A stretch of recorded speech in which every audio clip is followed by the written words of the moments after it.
하나님 말씀은 마태복음 17장 14절부터 27절까지 말씀입니다. 마태복음 17장 14절부터 27절까지 말씀. 교독하겠습니다. 제가 먼저 14절을 읽겠습니다. 그들이 무리에게 이르매 한 사람이 예수께 와서 꿇어 엎드려 이르되 주여 내 아들을 불쌍히 여기소서. 그가 간질로 심히 고생하여 자주 불에도 넘어지며 물에도 넘어지는지라. 내가 주의 제자들에게 데리고 왔으나 능히 고치지 못하더이다. 예수께서 대답하여 이르시되 믿음이 없고 패역한 세대여, 내가 얼마나 너희와 함께 있으며 얼마나 너희에게 참으리요.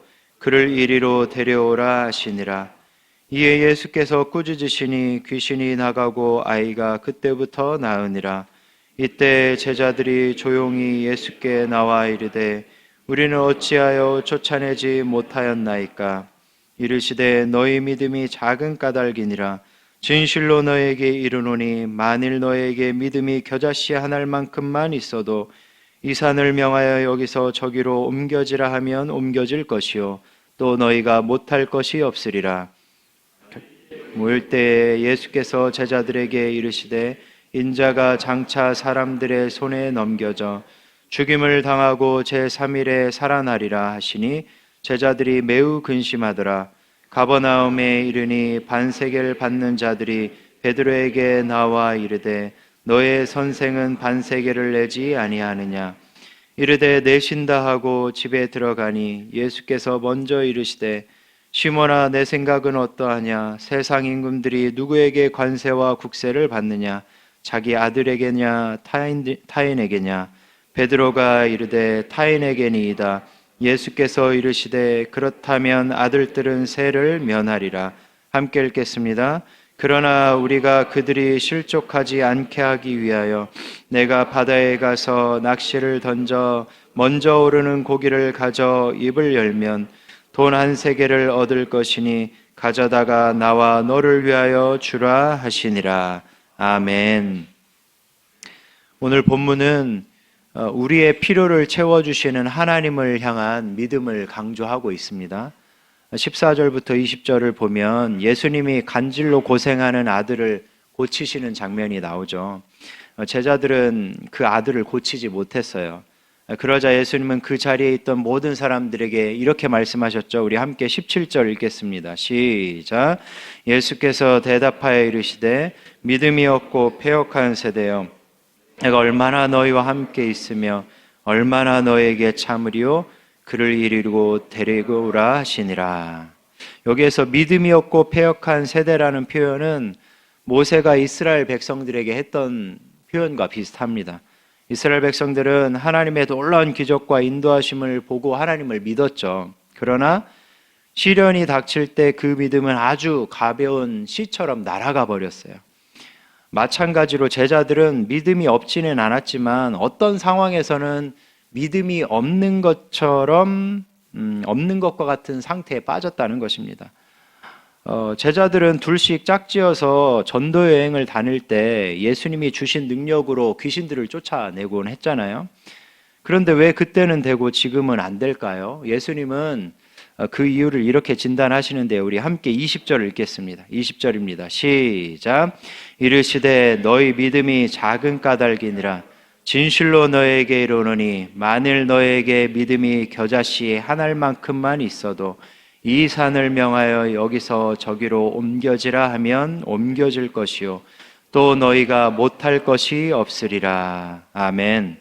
예수님이 제자들이 믿음이 있긴 하지만 뭐하다고 진단을 하시죠? 적다고 말씀하셔요.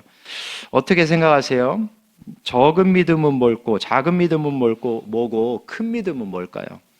믿음의 양이라는 것이 있을까요? 80%짜리 믿음도 있고 20%짜리 믿음도 있는 걸까요? 사실 믿음은 흑백 논리입니다.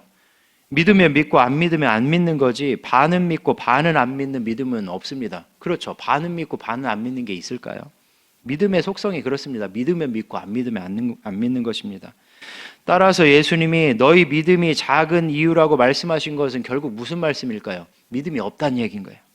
믿지 않아서란 얘기인 거예요. 전도여행 갔을 때는 주님을 믿었기 때문에, 전적으로 신뢰했기 때문에 귀신이 나가는 역사가 일어났던 거고, 지금은 주님을 신뢰하지 못하니까 안 나가는 것입니다. 따라서 예수님이 비유하신 겨자씨는 믿음의 양을 말하는 게 아닙니다. 겨자씨는 엄청 작은 씨잖아요. 믿음을 100이라고 치면 겨자씨만한 믿음은 5도 안 될 거예요. 작으니까요.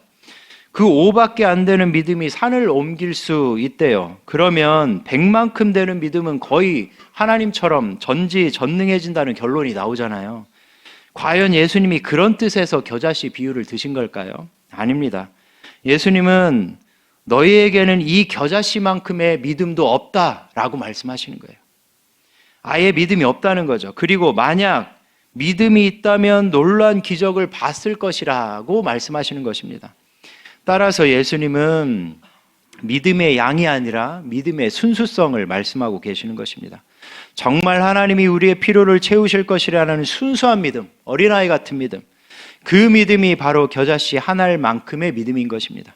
그러니 우리도 믿음이 적네 크네 따지기보다는 내 믿음이 과연 순수한가를 따져봐야 됩니다. 우리가 믿음이 적네 크네 따질 때는 보통은 겉으로 보이는 행동만 가지고 판단하잖아요. 물론 우리는 보이는 것만 가지고 판단할 수밖에 없으니까. 그런데 사람의 행위는 뭔가 없이도 꾸며질 수 있습니다. 믿음의 순수함은 하나님만이 판단하실 수 있어요. 사실 순수하지 못한 믿음은 믿음이 아닙니다. 내 필요를 채우신 하나님을 순수하게 바라보지 못하는데 그걸 어떻게 믿음이라고 하겠어요? 그러니 우리 모두 이렇게 기도하는 자리에서 과연 내 믿음과 내 기도는 순수한가를 꼭 점검할 수 있기를 소망합니다. 정말 순수하다면 하나님이 듣지 않으실 이유가 없습니다. 하나님은 정말 그 순수한 믿음을 보시고 산을 옮겨주실 거예요. 우리 모두 순수한 믿음으로 기도하여 하나님이 필요를 채워주시는 것을 경험하길 간절히 소망합니다. 24절부터 27절도 그런 측면에서 이해할 수 있습니다. 24절부터 27절을 보면 예수님이 물고기의 입을 통해 성전세를 내시는 장면이 나와요. 25절 말씀처럼 원래 왕의 아들들은 세금을 내지 않아도 됩니다. 제자들은 만왕의 왕이신 하나님의 아들들이에요. 그래서 세금을 안 내도 되죠. 하지만 문제는 하나님의 아들들을 알아보지 못하는 세상 사람들이에요. 그들은 제자들이 세금을 내지 않는 모습을 보고 실족할 수 있습니다. 그래서 예수님은 물고기 입을 통해 세금을 내신 거예요. 우리도 마찬가지입니다. 우리는 하나님의 아들들이지만 세상에서는 한 국가의 국민으로 살아야 하죠. 우리도 고생해서 번 것 중에 일부는 세금을 내야 되고, 사실 제가 목사라서 우리 성도님들이 일하시면서 세금을 얼마나 내시는지는 잘 모르겠는데 많이 내는 것으로 알고 있습니다. 국민의 의무를 다하는 거죠. 근데 중요한 건 고생해서 번 돈에서 그렇게 많이 내는데 그만큼 누가 채워주나요? 내가 고생한 돈 국가에 내는데 그만큼을 누가 보상해 주나요? 물론 다른 사람이 채워줄 수가 있고요. 회사에서 채워줄 수 있고 국가가 복지 혜택으로 채워줄 수 있습니다. 하지만 다른 사람의 손을 통해서든 회사를 통해서든 국가의 복지 혜택을 통해서든 우리의 필요를 근본적으로 채워주시는 분은 하나님이십니다. 우리는 다른 사람들과 똑같이 직장생활하고 가정생활하며 세금도 내고 살아갑니다. 하지만 우리의 믿음은 다른 사람이나 우리가 속한 국가에 있지 않습니다. 우리의 믿음은 다른 사람이나 우리가 속한 국가를 통치하고 섭리하시는 하나님께 있습니다. 이게 바로 우리의 필요를 채우는 겨자씨 같은 믿음입니다. 아까 말씀드렸던 것처럼 믿음은 둘 중에 하나입니다. 믿든지 안 믿든지. 우리는 세상 속에 살지만 세상을 믿지 않고 하나님을 믿습니다. 그러니 세상 속에서 우리의 필요를 채우시는 하나님을 신뢰하길 간절히 소망합니다. 그렇지 않으면 교회에서는 하나님을 믿는다 하고 세상에서는 돈과 힘을 믿을 수 있습니다. 기억하시기 바랍니다. 하나님은 우리의 필요를 얼마든지 채우실 수 있는 분입니다. 우리 모두에게 겨자씨 한 알처럼 순수한 믿음이 있어서 산을 옮기는 것과 같은 채워주심이 넘치길 예수님의 이름으로 간절히 축원합니다.